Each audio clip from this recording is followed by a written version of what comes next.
Welcome to On the Bobble Podcast, episode 16. I'm your host, Tsubasa J. Ueda, and with me is my co-host, Yuki Lee Bender. In today's episode, we're going to discuss our first impression on Flesh and Blood's newest hero, Arakni Huntsman. I've been playing a little bit of her, him. I believe it's there. They, them, but yeah, I don't think anything's confirmed in terms of Arachne's gender. Okay. And I have a couple of things I do want to discuss about Arakni. But before we go into that, did you play any Flesh and Blood this week, Yuki? I haven't played very much Flesh and Blood this week. I played an armory, just like a CC armory. That was fun, catching up with locals. Hung out with some of the local Flesh and Blood scene. I've been working on an article that should be on the Flesh and Blood site, I think on Wednesday this week. So that's coming up, kind of talking about the Dynasty meta. And there's also a Fab Team League being run by Fab Foundry that's just starting up, and I have a team playing in that, and I'm sort of, I guess, running the team. Not that there's that much to do, but there's just been like a little bit of getting it signed up, getting our roster finalized, blah blah blah blah. So I've been doing a lot of like Flesh and Blood adjacent things, but not very much in the way of actual games besides the armory. Who's in your team? My team ends up being pretty much my testing group, at least most of the testing group. There's a few people who are currently on break and just wanting to take it easy. But let me look. I want to make sure I don't forget anyone. Yeah. So the people currently playing in the team league is Eric Lehrer, John Ho, Oliver Fee from OKNY, Ian Zhang, who top-aided PT Lille, Jimmy Nguyen, Kiki Labad from New Zealand, well-known Dash player, Nia Tran, who won Toronto Battle Harden, and Zane Johnson, and myself. Oh, that's a lot of players. Yeah, so the format of it's pretty cool. It's basically a long-form tournament where we get matched up with another team for the week, and then we submit before any games happen. We submit a roster of 5 players, and we each have to be playing a different hero, so there's no repeats. And then we get matched up against the opponent's 5 heroes. And you basically like assign a number to each player, and then 1 plays 1, 2 plays 2, 3 plays 3. And whichever team gets 3 out of the 5 matches is the team to win that round, I guess. And then I think there's like a round robin and then a playoff structure or something like that. So you're fielding 5 players every week, and then some room for subs and that sort of a thing. Oh, that's pretty cool. Where can we watch this? Great question. I believe it's going to be hosted in a number of places. I know that some teams are doing their own coverage, and I believe that Fab Foundry is also doing some coverage of their own. I'll give you a link, and we can put it in the show notes, in the description, so that people can click on that and kind of check it out. But I think it'll be in a variety of places on YouTube. In terms of our team's games, I know that I imagine Oliver from OKNY will probably be recording his games, and Eric Lehrer from Spark of Genius will probably be putting his games on Spark's YouTube as well. So that's where I'd look out for their games. But I think a whole bunch of teams are going to be putting it up on their own YouTube channels. Okay, that's pretty sweet. Okay, let's just move on to our main topic. Wait, we never heard about your week in Flesh and Blood. My week? I didn't do anything this week. I just played a bunch of Talishar. Not even that bunch. I just played maybe 15, 20 games of Talishar. And then and then we just had a dinner with the Flesh and Blood people. Yeah. I mean, 15, 20 games is still not bad. I know for some people they'd consider that quite a few games in a week. So yeah. I basically ended up moving on to Talishar after playing a bunch of Magic Arena. And then every time I drew basic Swamp, I wanted to throw my mouse, so I moved on to Talishar. I see. How have you been liking the platform so far? Talishar, I got used to it now, so it's not too bad. I've been playing it at work a lot now, and it gets a little bit awkward trying to play a game while trying to help somebody at work, but but yeah, I got in fast enough at the program where I'm pretty comfortable playing it. The only thing is trying to keep track of pitch stack is a little bit more difficult. I don't know why, but it's just a little bit harder to see what my opponent's been pitching, and maybe it's just like a visual tell of how deep the deck is a little bit harder to see. Sometimes I realize, oh, like my opponent's on their second cycle or their third cycle, and I'm like, oh, that's because I didn't real like it didn't mentally click that they had like 14 cards left in their deck. Gotcha. Yeah, it's definitely a little bit different pitch tracking online compared to in person. I still haven't really learned Talishar. Whenever I play it, I play a game and I'm like, oh, this is great. And then at some point in the game, I inevitably like do something incredibly stupid, like miss that there's an on hit for something, or miss that something has go again, or just like basically like misread the board state because I find it kind of hard to track. And then I make a terrible punt and get really mad. So I haven't actually like completely learned the platform yet myself. Yeah, no. Honestly, though, the on hits, like the floating on hits, are harder to track on Talishar, just because Mhm. like the animation doesn't exist. So like I know plunder run's not legal in CC, but if your opponent did play a plunder run, it probably wouldn't even come up on your screen. It would be like just it'll pop up on the top right hand or top left hand corner of your screen, and it'll just be a little bit.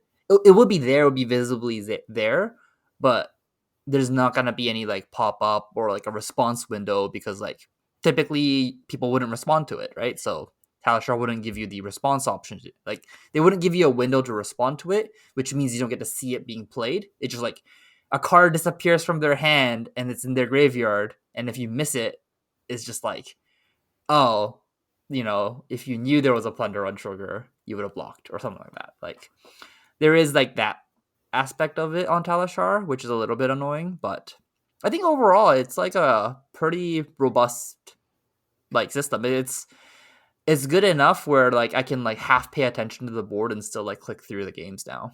Yeah, I agree. Overall, it's pretty good, and I do know about that little icon on the side. But I find sometimes if I like think I know what's going on and I glance away for just a moment and look back, I might not notice that something was actually played beforehand. And I've gotten Yeah, burned a few yeah. times. Okay, then now let's actually move on to the main topic. So today we're going to be talking about Arakni Huntsman, which is a new hero that came out in Dynasty. So this is a new class. It is the assassin, and we only have assassin cards from the set. So there's actually a good amount of assassin cards in the set. Yuki, do you wanna just talk about Arachne's ability and their core ability contract? Yeah. So Arakni's text says they're a 4 intelligence, 40 life hero with no talent, and Arakni's text says whenever you play a card with contract, you may look at the top card of target opponent's deck, and you may put it on the bottom, which means you can also leave it on the top, so top or bottom. Um, I know that this effect is sort of like famous for people from other card games like Magic. Like it's sometimes called Fate Sealing, where you look at the top card and you get to kind of dictate what they draw. I think it's a lot weaker in Flesh and Blood though, because you are drawing 4 cards every turn. But it does let you kind of mess with your pitch stack or potentially have more opportunities to hit your contract. So let's jump right in and talk about contract then. Contract is a new keyword that appears on most, if not, I think all of the assassin attack action cards. Yes, every single one Um, does have it. yeah, so I'll give you an example of a card and then we'll talk about exactly what it does. So the example is Plunder the Poor red. It costs 0, attacks for 4, and blocks for 3, and it has contract. You are contracted to banish your opponent's cards with cost 1 or less. Whenever you complete this contract, create a silver token. It also says when this hits a hero, banish the top card of their deck. And pretty much all of Arachne's cards banish at least the top card of their deck and sometimes some additional cards as well. But the idea here, how contract actually works, is that basically once you put a card with contract on the chain, that contract is active. And if you meet the condition, so in the case of Plunder the Poor, if you banish a cost 1 or less, then you have completed the contract and you get the reward, which in all cases is a silver token. The other notable thing about contract is that it stays open for the entire combat chain and it can be completed multiple times. So this means if I attack with Plunder the Poor, hit a 1 cost, get a silver token, and I'm able to give it go again and then play a second Plunder the Poor, that second Plunder the Poor actually now has 2 contracts for 1 cost, and I can potentially complete that contract twice. So if the second attack also hits and also hits a 1 cost, I would then get both the Plunder the Poor contracts. Similarly, if the first Plunder the Poor wasn't completed, I'd still have 2 contracts on the second one. And it doesn't have to be the same card. It could be any contract that's open for the whole chain.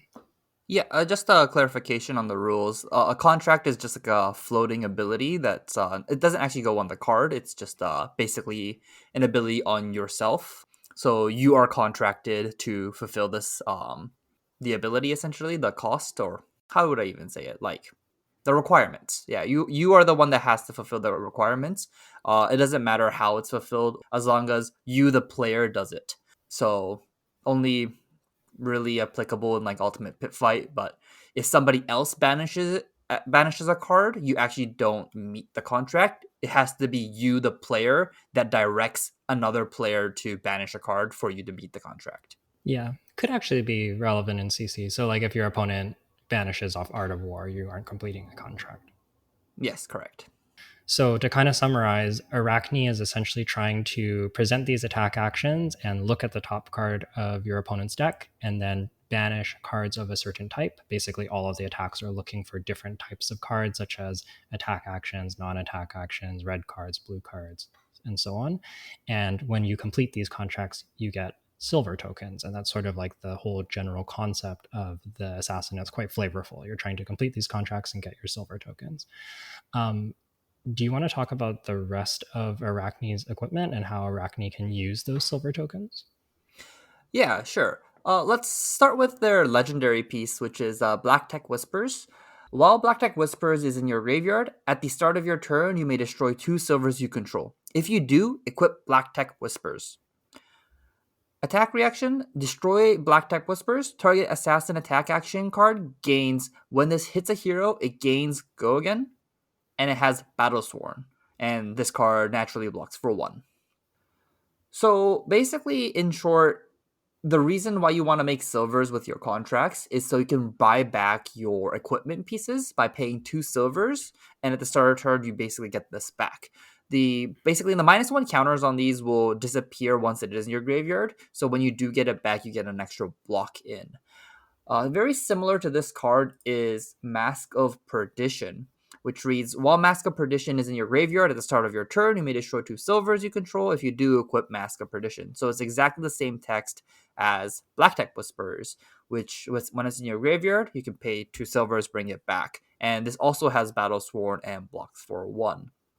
And sorry, I forgot to mention its attack reaction is you destroy Mask of Perdition and target assassin attack action card gains. When this hits a hero, banish the top card of their deck.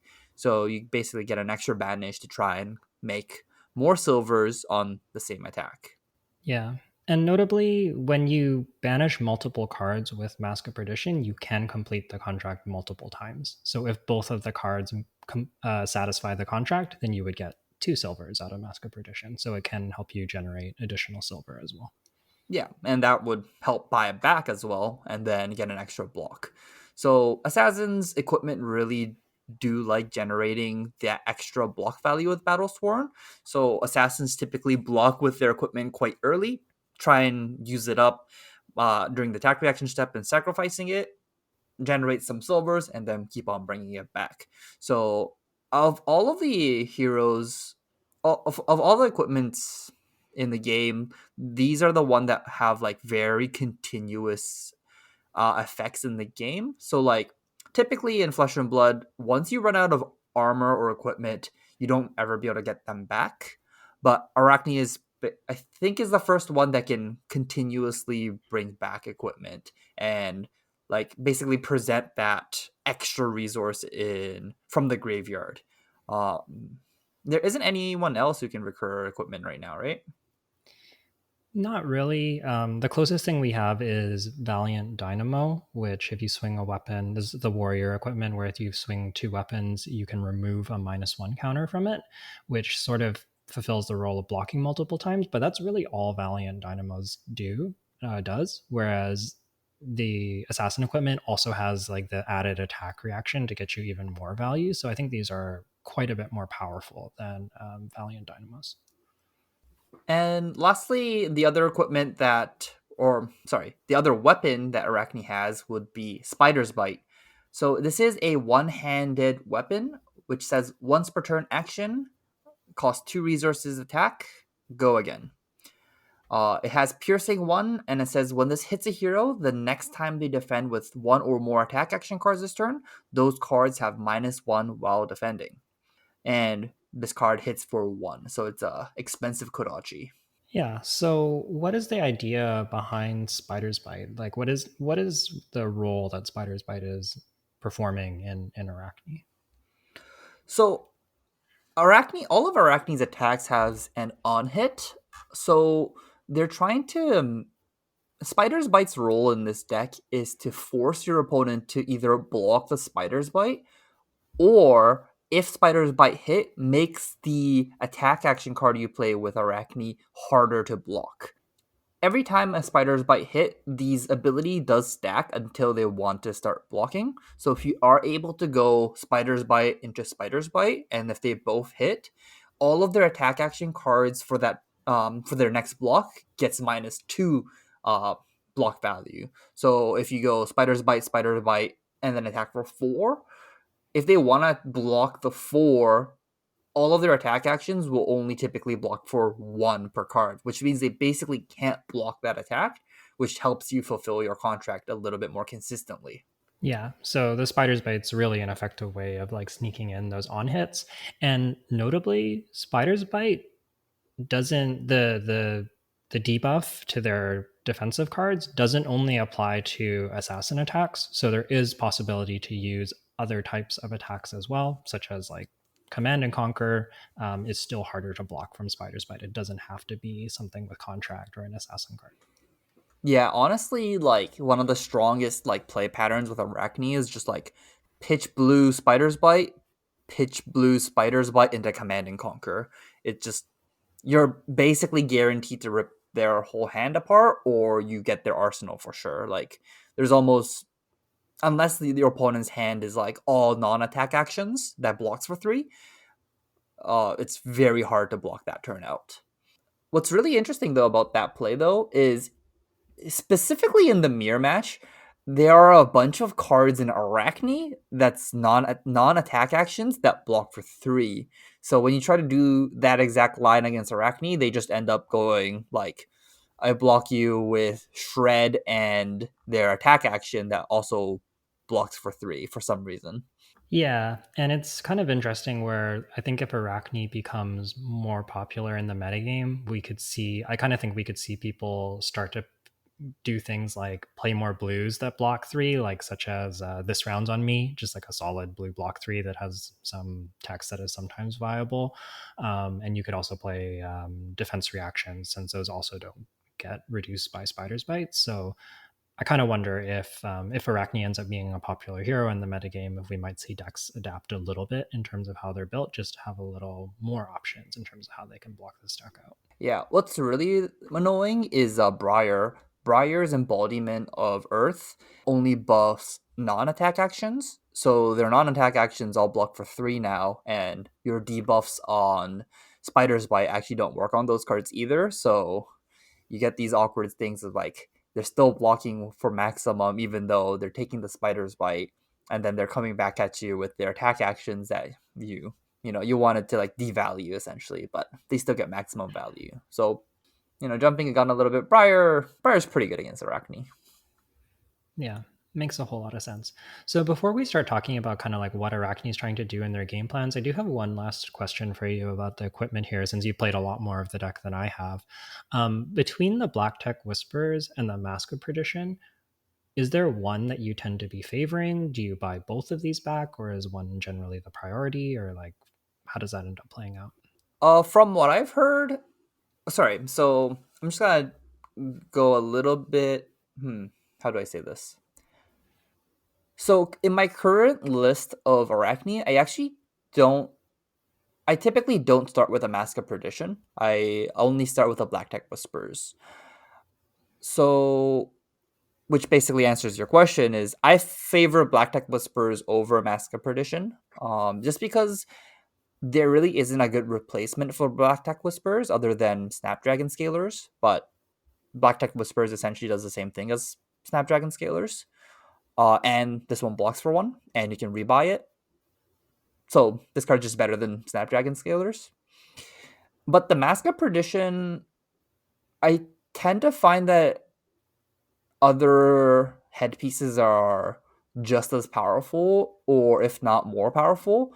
Just wow, I'm blanking on the card name. Crown of Providence? Yeah, Crown of Providence. I think Crown of Providence as a card is like a little bit too good. It's like it's so good that like Arcanite Skullcap just got completely power crept out of the format essentially. And I think that Crown of Providence is just significantly better than Mask of Perdition. Just roughly blocking for 2 and then being able to like move your arsenal around is just a powerful ability. So I tend to play Mask of uh, Crown of Providence over Mask of Perdition as of right now.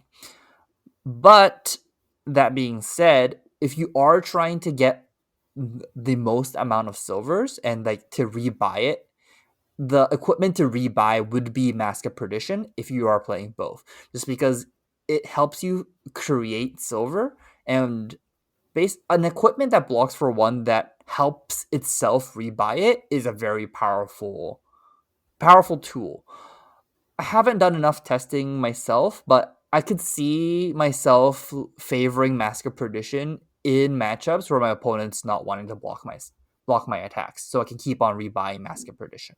But in the matchups where the blocking for 2 actually matters, so against the Guardian matchups or against all the slower decks, I would just prefer Crown of Providence a little bit better, so then you can fix your hand when you need to, and it just blocking for 2 against like a dominated Crippling Crush or just Oldham's big attacks in general is just like I think it's very powerful. Yeah, that makes a lot of sense. It's actually pretty interesting. I've seen most people wearing both, but I do agree that sometimes what I've noticed is it's hard for Arachne to generate enough silver to really fully support both. I know some people who lean a little more defensive really like Mask of Perdition because they can sort of like attack with one card and then they get silver quicker, so they get more armor blocks. And if they're playing like really defensively, it kind of fuels that game plan. But I think it makes a whole lot of sense that you could perhaps be slightly more assertive and focus on just getting the value out of Black Tech Whispers, because it really is like quite the piece of equipment. Like you think about how good Snapdragon Scalers is, and yeah, Black Tech Whispers has to hit, and it only hits assassin attacks, but you get the one armor block and you can keep recurring it. So it kind of makes sense to me that you might want to focus on either one of those depending on the kind of style of game plan that you're trying to play. Yes, and one thing that is that you do need to not need to know, but like good thing to know is you can always just destroy Black Tech Whispers even if it's not gonna hit. Like if you have 2 silvers and you've already blocked with it, you can just attack reaction, put it in your graveyard, and then rebuy it just to get the armor. Like you don't need to get the go again. Like if you just want an extra value from the block, you can always attack reaction. There is no requirement for you don't need to hit for you to destroy the Black Tech Whispers. That makes a lot of sense. Do you want to move into kind of talking about the deck and what it's trying to do and some of its game plans? Yeah, sure. So, first of all, let's talk about what Arachne is trying to do. On its face, when people first saw this class, they kind of saw it as like this mill deck where you mill out all of your opponent's cards and you fatigue them, and that's like your primary way to win the game. And they have some cards like Eradicate, which banishes cards equal to the damage dealt, and it comes in for 4, so you can potentially banish 4 cards, or if you can pump it even more. So I think that kind of like also points towards this mill fatigue deck. In your experience, has that been what Arachne is trying to do, or does it have a different game plan? I think Arachne's game plan isn't exactly to mill out your opponent. It definitely can happen in some matchups, and it is a real win condition. But typically, you want to slowly outgrind your opponent by trying to threaten Spider's Bite. And because of that, I think you need to be a little bit more assertive in like pitching your blues, and attacking with the Spider's Bite, and also attacking with an attack action to get the proper amount of value with Spider's Bite. So yes, a lot of your cards do end up milling your opponent, but your opponent does get to prevent that by blocking. And when they block enough and then still apply pressure to you, you end up not being able to mill out your opponent. And similarly, against the decks that just kill you before you can get even close to milling your opponent out, that's just not gonna, your on hits just isn't gonna matter enough that you're not gonna be able to fatigue out your opponent. And if you end up just blocking with all four of your cards every turn, you end up fatiguing out first, actually. Right. So I guess there's this balance of trying to like how aggressive and how defensive you want to play, and it's sort of interesting because the more that you attack and the more that you generate silver, the more that you get armor to then block more. So yeah, it kind of feeds into itself. And I agree that like Arachne can, when I've played against it, it can run you out of cards, but it's also just this like really kind of hyper efficient deck in a way. And it can kind of compete on the efficiency axis as well, which is like maybe a little surprising, right? Because you think about a lot of this deck's play patterns, and you're like, well, you can spiders bite 0 for 4 off of a tunic. That's like 1 card for 6. Sorry, 2 cards for 6 using a tunic. That's not great. You could spiders bite and 1 for 5, which is like another like 2 card 6, which isn't really great. So on its face, Arachne isn't really playing a great value game plan. Even if you do sort of like 3 cards for 9 on your blocks, and then you come in for with a 4 for 0, and then maybe you get like half a silver. So maybe that's like 13 from the damage, and then the silver is like maybe half of a block is like 13 and a half on a turn cycle. Is it's like okay, but it's not great. But in your experience, like how is Arachne getting value? So you kind of mentioned spiders bite, but like what is it? What is Arachne's mechanism to like keep up with some of these decks in terms of like a value game plan? So Arachne's main value engine comes from Spider's Bite, and it's on hit to reduce your opponent's blocks. So typically in Flesh and Blood, because you are limited to one action point a turn, your cards, the way that you generate your value off your cards is by blocking your opponent. So a lot of the times you're when you're playing a game of Flesh and Blood, a lot of your value actually comes from your 3 blocks on your while your opponent's attacking you. So you're basically maximizing your hand by choosing cards in your hand that, like, just, how do I say this properly? I was on the right track. Yeah. So I think what you're getting at is that when you play out a hand, while some of the aggro decks will just play all the cards in their hand, there's a lot of other decks that want to do a combination of attacking and blocking.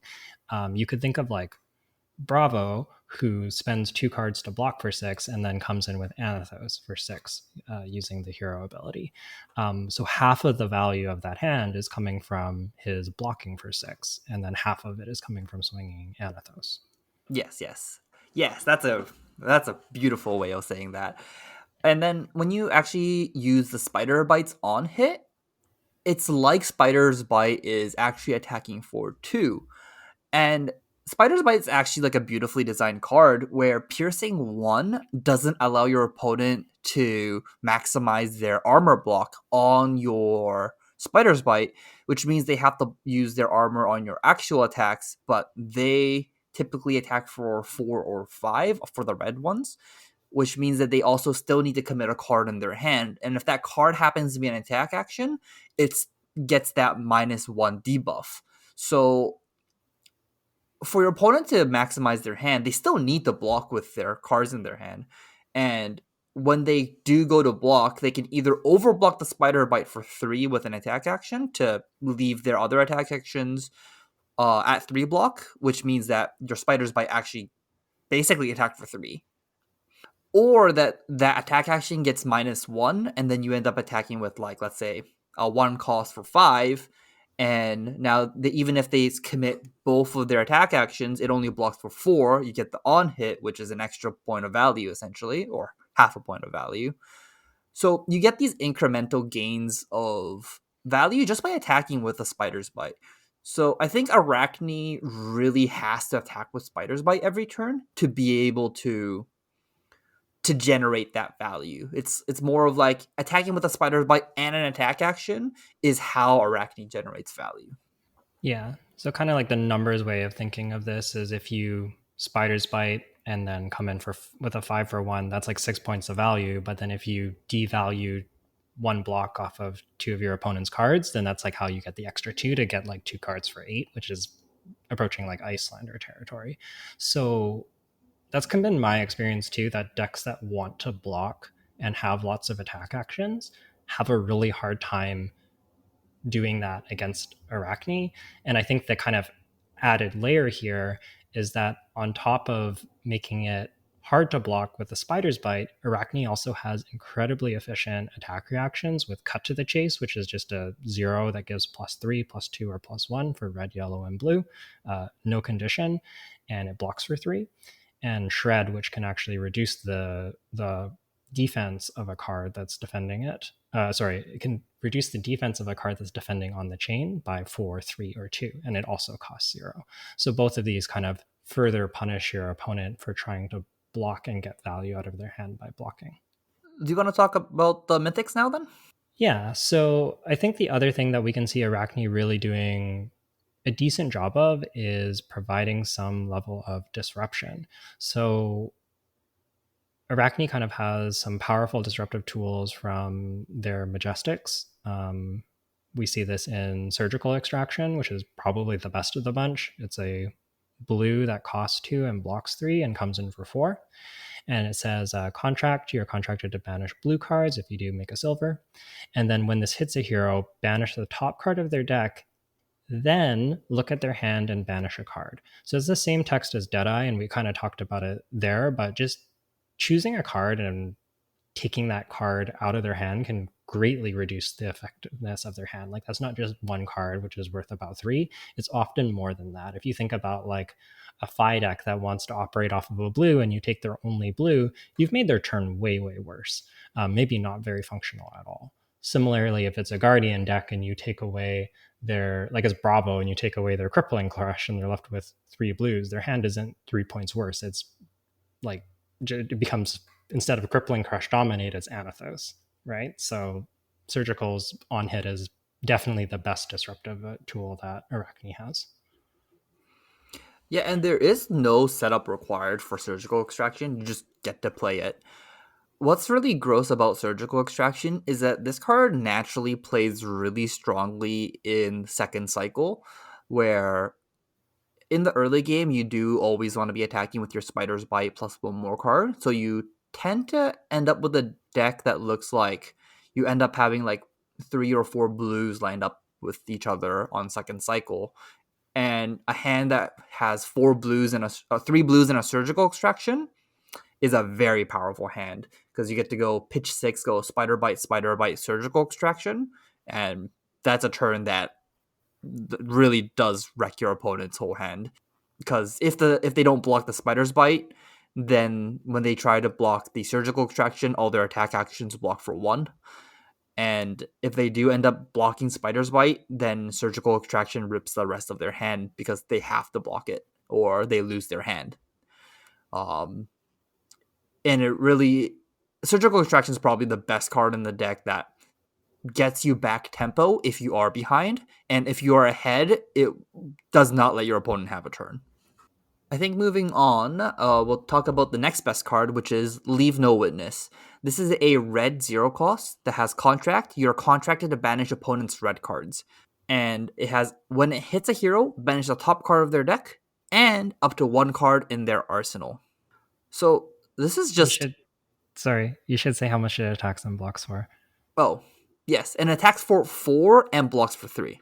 What was I saying? Oh, yeah. And this card is just your Command and Conquer number 5. 5? 4. 4, 5, and 6. This card is crazy good. Yeah, and being able to, like, having the flexibility to play this off a 1 card hand. I agree that, like, often you want to be using the Spider's Bite. Like, you can go pitch a blue, Spider's Bite, use Tunic, Spider's Bite, and then Leave No Witnesses is probably the best play pattern with this. But you can also just come in for 4 off a 1 card hand, which is really strong, or you can come in for 4 and hold an attack reaction, and that's like a 2 card hand that can, if it's like a cut to the chase, that represents 7 and is really terrifying for your opponent. And if they overblock, you can kind of do like the pummel thing where, okay, you block 7, that's 3 cards. I'm going to just arsenal this cut to chase and save it for later. And sometimes if you just like have a dead defense reaction that's already in your arsenal, they sometimes just assume it's a cut to the chase and they overblock it anyways.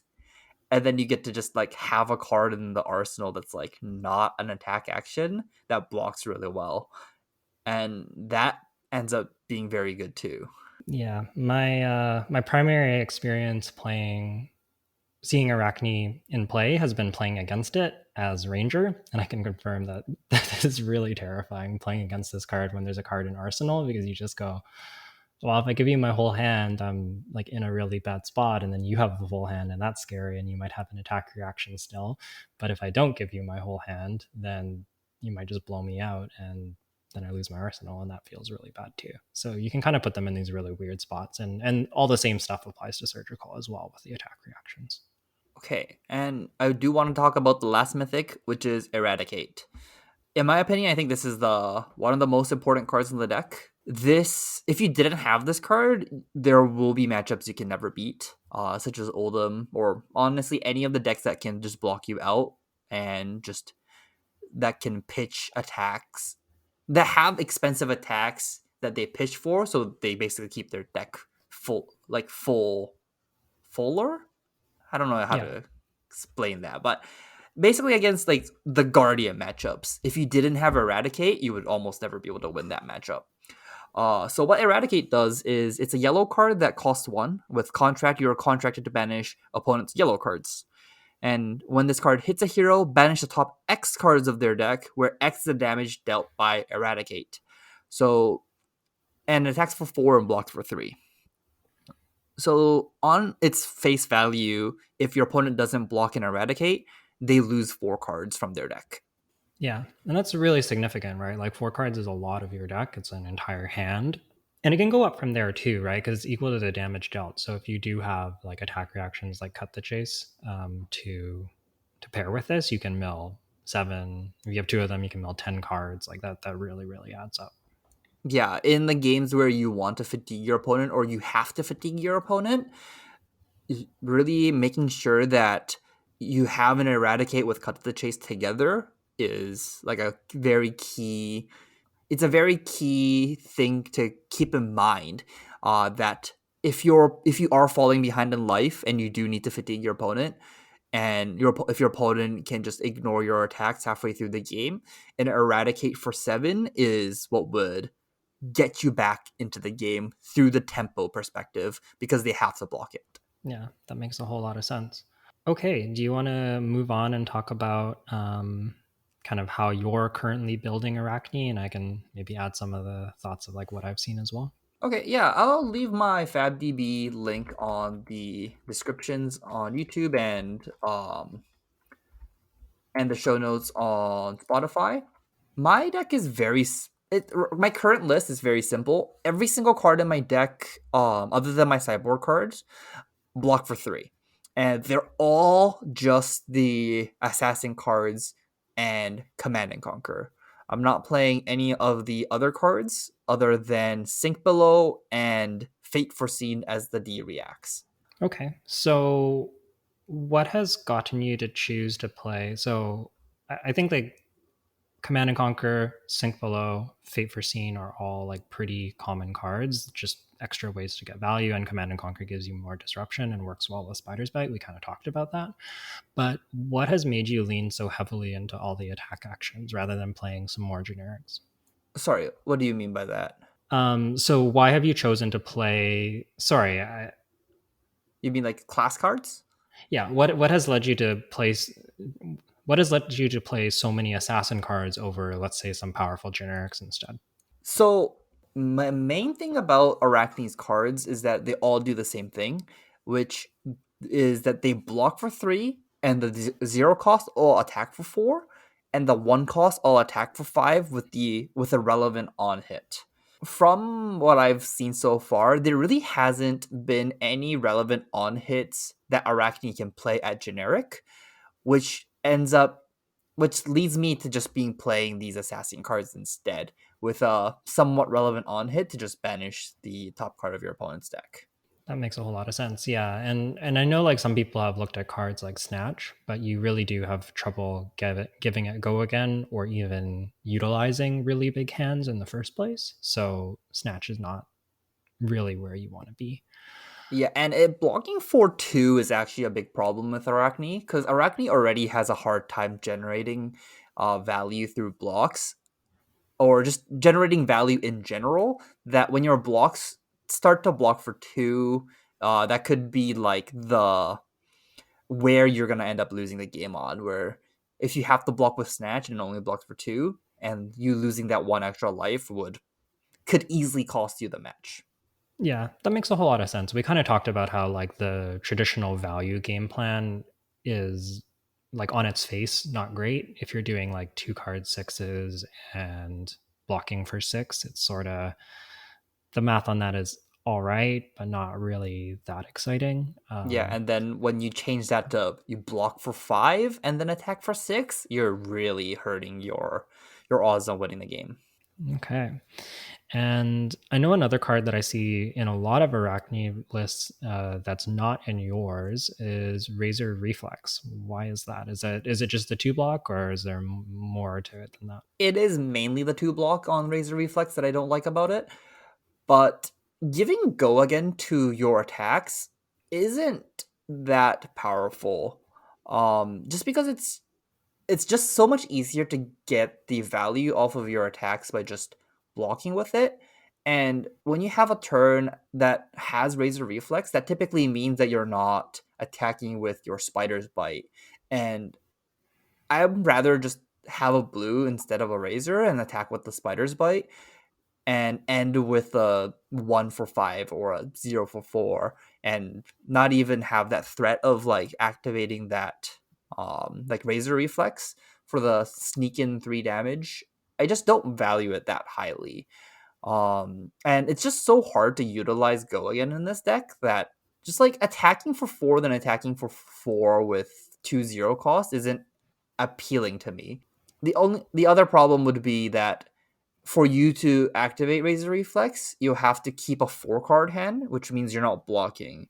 And when you end up not keeping your life totals high enough with Arachne, you just essentially give up on your second win condition, which is to fatigue your opponent. And I think when you give up that second axis that you're attacking with Arachne, you're essentially giving up like you should be just playing a different hero essentially, if that's your game plan. Like you really need to attack from every axis you can to try and make Spider's Bite really shine, to make all of Arachne's card really shine. You do need to attack your opponent through different axes, including trying to deck your opponent, trying to outvalue your opponent, keeping your life total higher than your opponent, and that's all gonna add up slowly for you to win the game. Yeah, makes a lot of sense. And that kind of lines up with my experience playing against the deck as well. That it has a lot of different ways that it's attacking you, and you kind of always being asked the question of like, what's important right now? Is it my cards in deck? Is it my life total? Is it your disruption? Like, what is it that I need to be focusing on about the way that you're attacking me right now? Um, so the final card that I'll mention that I noticed is not in your list that I played against and been quite impressed with is Sigil of Solace, just as a gain 3. Doesn't block, but it does kind of like functionally block 3 in a sense and works around breakpoints. And then the other thing that I've been really impressed about with Sigil of Solace is just like the play patterns of holding that card and then like putting it, like you can put it in an arsenal or you can hold it in hand and come in with a leave no witnesses or a surgical extraction. And it just like it represents that attack reaction so well, and then you can just play it to gain life. So it's just like another way to keep your opponent guessing. Is that a card you've played at all, or? I personally haven't tried it yet. It's definitely one of the cards I do want to try before ProQuest season.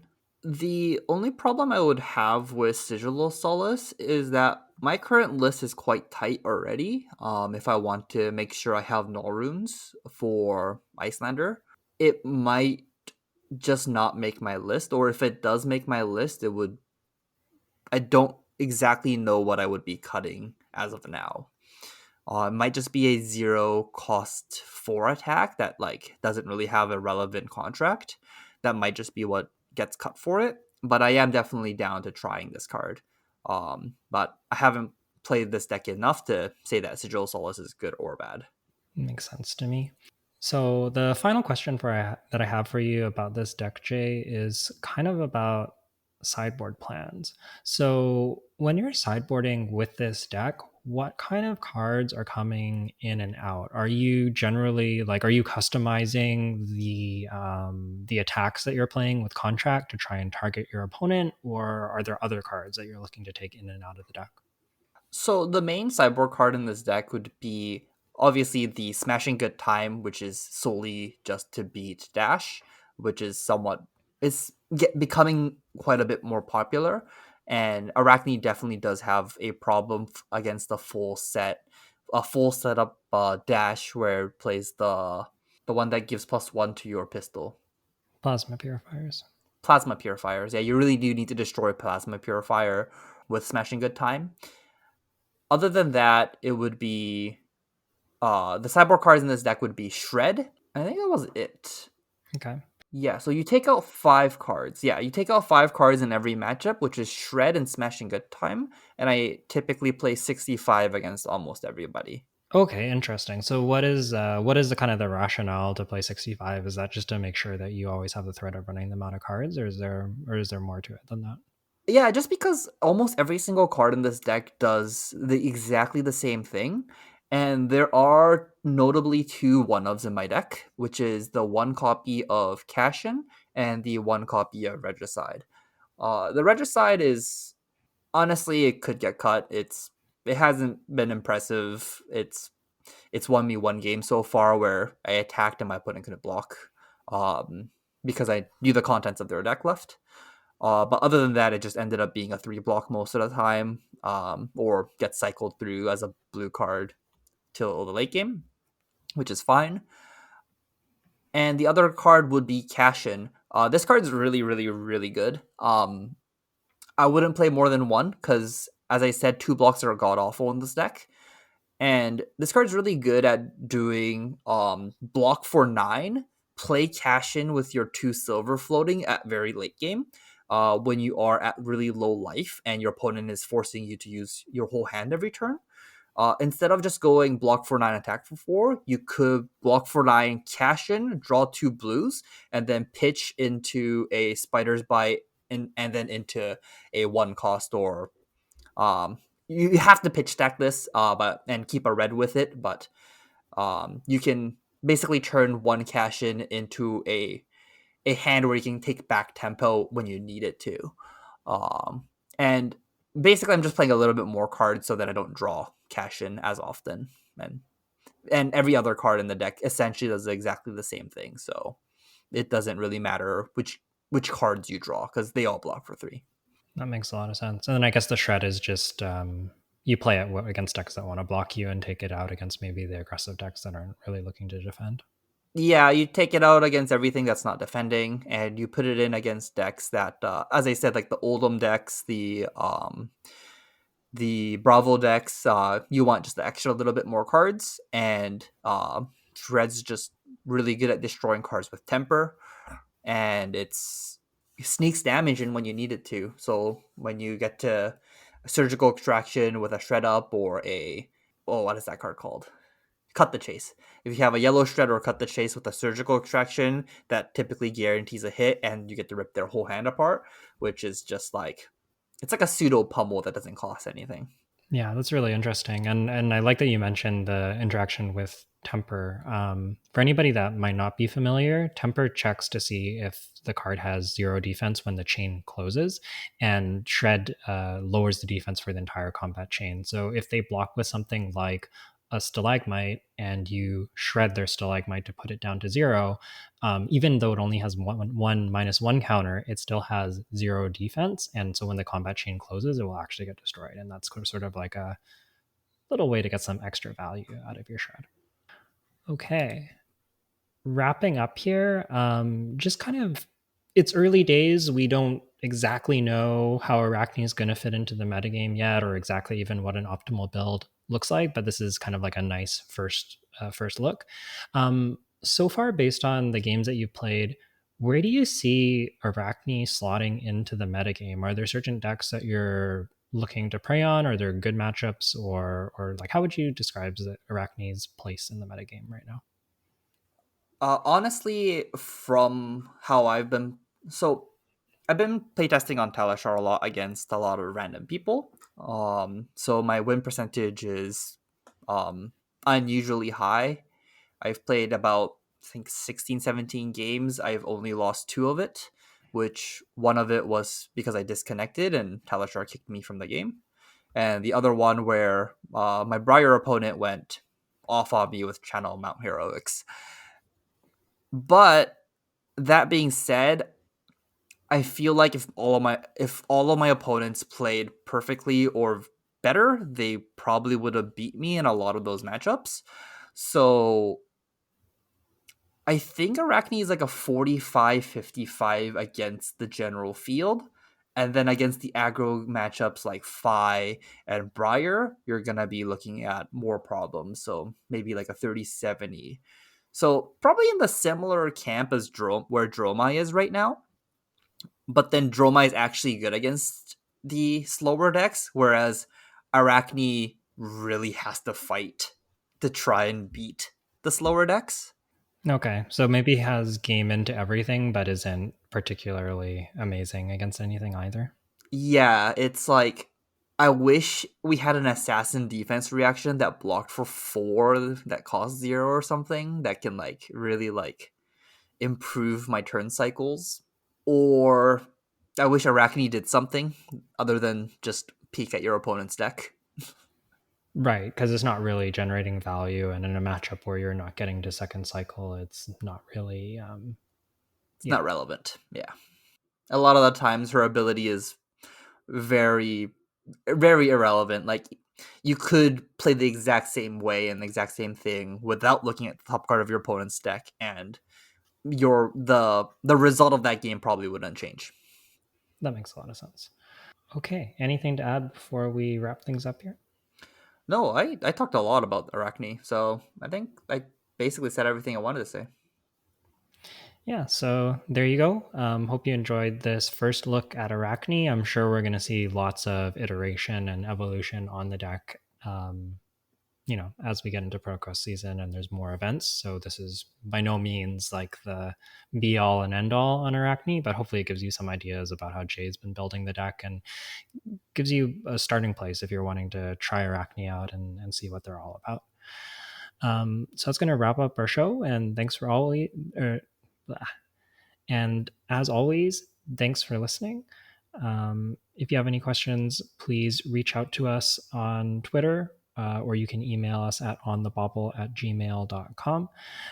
We'd love to hear from you and get any feedback, questions, or comments that you might have.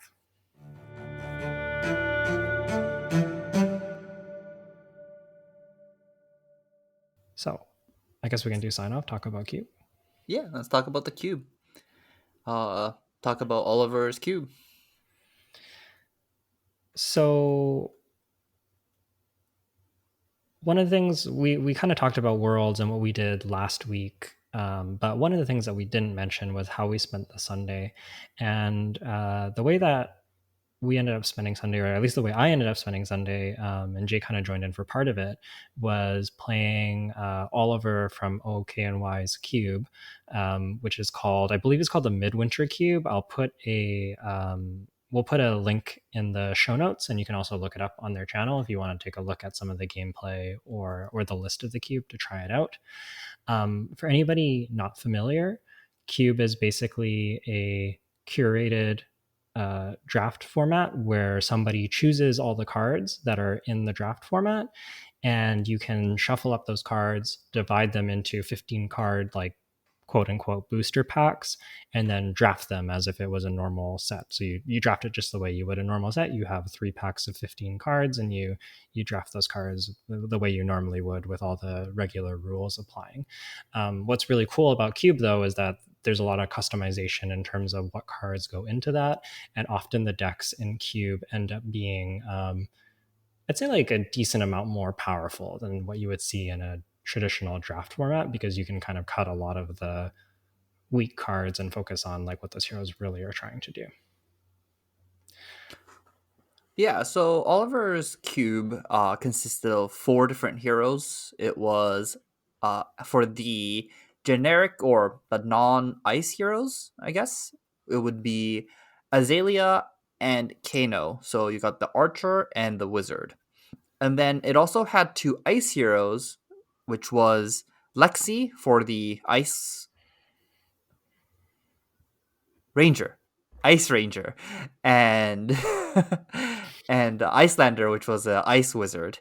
So you actually get 2 ice heroes, two two wizard heroes, and 2 ranger heroes. So there was this cube is really sweet because there's just like a lot of overlap on the cards you get to play with Icelander and Kano, Icelander and Lexi and Azalea, and then both Azalea and Kano cares about the top card of your deck.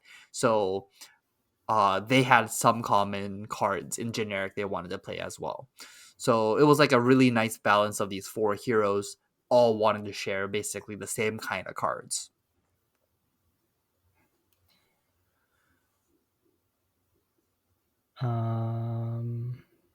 Do we want to talk?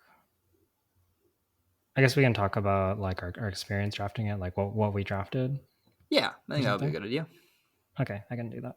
So yeah, the decks overall in this cube were quite powerful. They don't quite have like all of the tools. Like I don't believe there's Storm Striders in the cube because I think it would just be way too powerful at 20 life. And the Rangers do need a little bit of help, so they have like the Skullbone Cross Wraps as an extra source of Arcane Barrier, which is a nice touch. And there is like a New Horizon in there for Lexi if you want to do the Voltaire build, but you can also just run like Shiver or Death Dealer. You get to run Death Dealer Lexi in limited, which is like also really, really good. So I ended up drafting this twice. My first draft, I ended up drafting a pretty sweet Kano deck. I had Ragamuffins Hat, Metacarpus nodes, and I had Aether Wildfire as well as a is it Blazing Aether, the one that deals damage equal to the damage you've dealt this turn? So I was kind of trying to do like mini wildfire combos, and I did it in I think 2 out of my 3 games. I just wildfire comboed for 14, and I don't think I won off of it one game, and the other game I just like did it.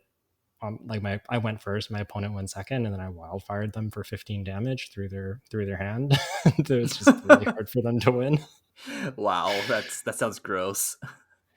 Yeah, so definitely some like really cool things, and they did put in some like multiples, and there's like multiple Gaze the Ages and some like really really powerful stuff that you can do with Kano. It was quite a bit of fun. What What about your did you second end up draft? drafting? Oh, my second draft, I ended up drafting Azalea, and it was a fairly straightforward Azalea deck.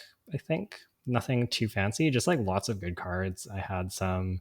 I kind of was like focusing on being able to go a little bit wide with Go again, and I had like Ravenous Rabbles and that sort of thing, and then just getting value out of Death Dealer.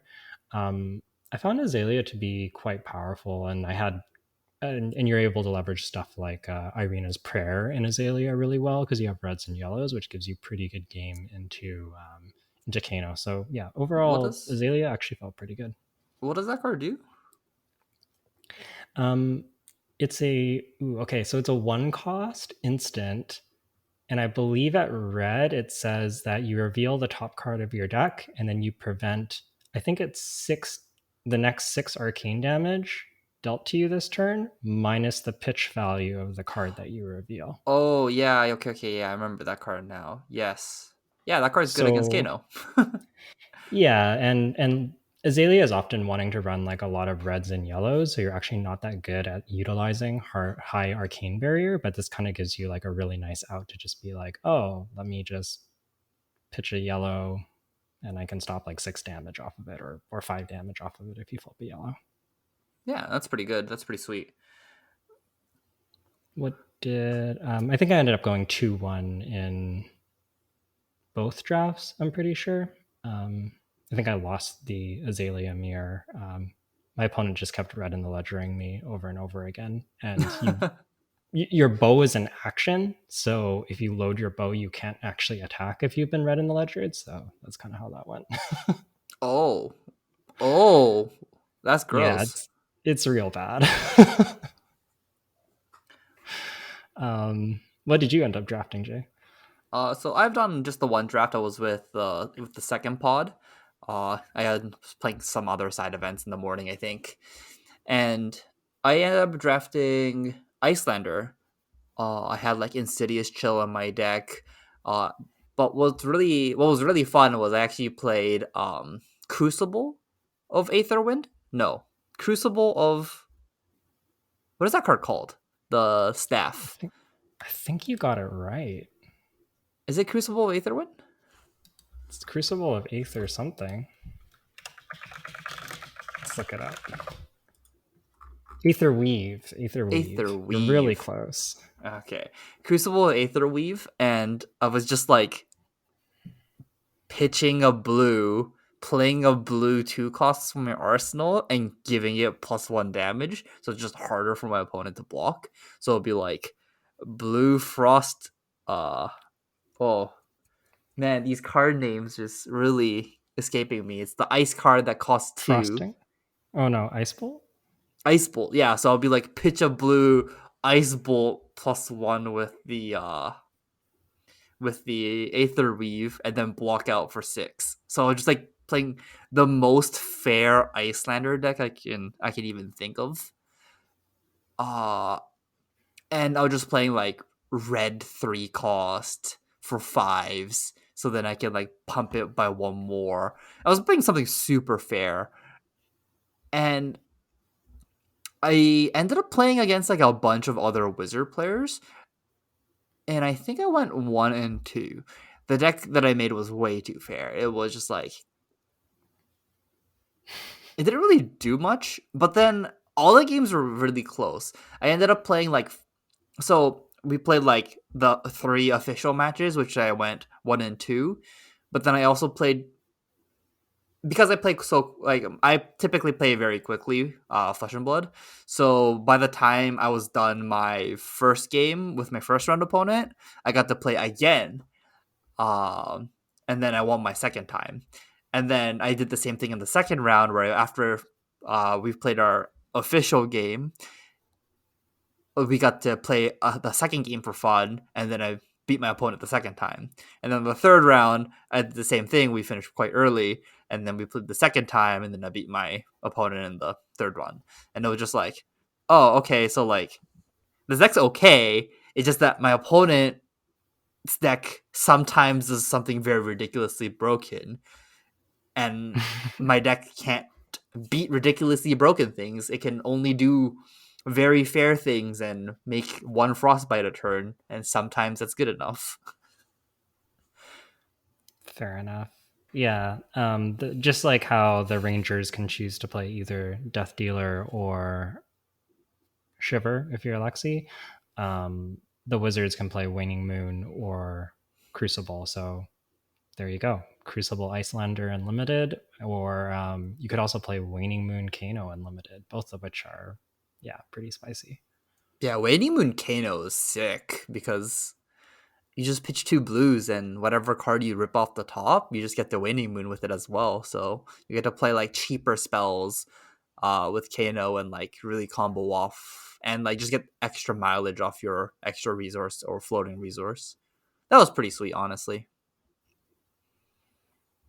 Yeah. So, anyways, I think that pretty much sums up our cube experience. But if you do want to, if that interests you and you want to try it out, maybe think about putting it together yourself. If you have a decent sized collection. I don't think it's super expensive, but you do need a decent sized collection to put it together. I'll link that we'll link that in the YouTube description, and you can go check it out, or you can just search it. I believe it's called Midwinter Cube on OKNY Podcasts YouTube channel. I think they have a whole bunch of stuff about it as well as a cube list for you. So if you're curious, check it out. It's a lot of fun. If you've never cubed, I'd highly, and you like limited, or even if you're like been kind of lukewarm on limited, it's not been your favorite, I'd give cube a try if you never tried it before. It's one of my favorite ways to play the game for sure. Okay. I guess that's everything. Good night. Oh, good night, everyone.